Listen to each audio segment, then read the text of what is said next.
Baiklah, kisah seram seterusnya berlaku kepada seorang lelaki bernama Faris. Dia ni seorang influencer yang suka mencari hantu, yang suka buat live dan pergi terjah rumah kosong, kawasan perkuburan, rumah lama, kemudian menyeru, "Jika kau wujud, tunjukkan dirimu." Okey, dia seru hantu. Tapi sepanjang dia buat live, dia tidak pernah nampak yang seketul betul-betul di depannya. Dia hanya dengar bunyi tapak kaki, pintu terbuka, tingkap terbuka, bunyi orang begitu sajalah. Jadi dia, oleh kerana dia obses, dia mau betul-betul melihat hantu. Jadi dia bertanyakan dengan rakan-rakannya, di mana bomoh yang boleh buka hijab matanya. Jadi kawannya pun beri maklumat. Dia cakap, kau pergi jumpa bomoh sana, dia akan bagi tahu macam mana cara buka hijab. So dia pun pergilah jumpa bomoh tu, dan bomoh tu bagi tahu, boleh saya buka hijab matamu, tapi dengan satu syarat. Dia cakap, kau pergi cari mandian mayat. Mayat tu mayat yang dibunuh. Kau ambil air mayatnya tu, kemudian kau sapu air mayat tu di matamu, dan kau baca mentera ni. Ada mentera lah dibagi sama dia. Jadi satu hal lah untuk mencari mayat yang dibunuh. Jadi salah satu caranya adalah di hospital lah. Dia tunggu ada mayat yang orang kena bunuh, kemudian dia tunggu mayat tu dimandikan di hospital, kemudian dia ambil air mayat tu untuk dijadikan sebagai menteranya lah. Jadi sampai saja ke rumah, dia ambil air mayat tu, dia sapu di matanya, kemudian dia baca mentera yang bomoh tu bagilah. Dan bila dia buka matanya, tidak ada apa-apa. Dia cakap, kena tipu lah aku bomoh ni. Tiba-tiba tidak lama kemudian dia dengar seperti bunyi tapak kaki, betul-betul di belakangnya. Dan bila dia menoleh, guys, ada seorang perempuan berambut panjang dan mukanya sangat mengerikan. Dia terkejut. Dia cuba gosok matanya, tapi betul-betul dia nampak.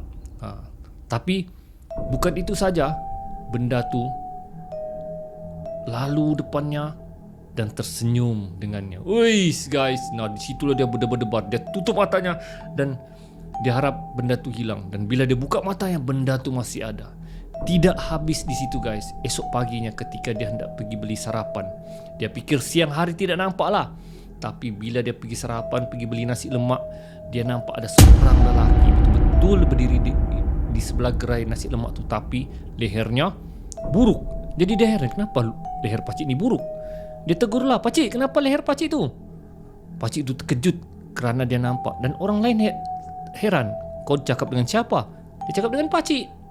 Dia cakap, "Mana ada orang di situ?" Pakcik tu hanya tersenyum. Baru dia tahu yang dia nampak tu bukan manusia. Dia nak jadi beli nasi lemak, dia on motosikal, dia jalan. Bila dia jalan, dia nampak seorang budak dengan mukanya yang pecah di tepi jalan. Lagi dia takut pecut. Dan dia berkurung di rumah dan tutup langsir, menggeletar ketakutan. Pada malam hari, dia dengar tingkap biliknya diketuk. Dan dia berharap mudah-mudahan tidak ada lah. Dan bila dia buka langsirnya, guys, perempuan yang panjang rambut tu tengah melihat dia di tingkap. Terduduk si Faris ni melihatnya. Dan benda tu masuk, pergi menghadap dia. Dan dia berteriak ketakutan. Sampailah mak ayahnya masuk. "Kenapa kau ni Faris? Kenapa kau ni Faris?" "Mak, hantu." Tapi mak ayahnya tidak nampak. Jadi keadaannya semakin teruk. Dia nampak di mana-mana benda tu. Dan akhirnya dia memberitahu mak ayahnya bahawa apa yang telah berlaku kepada dia.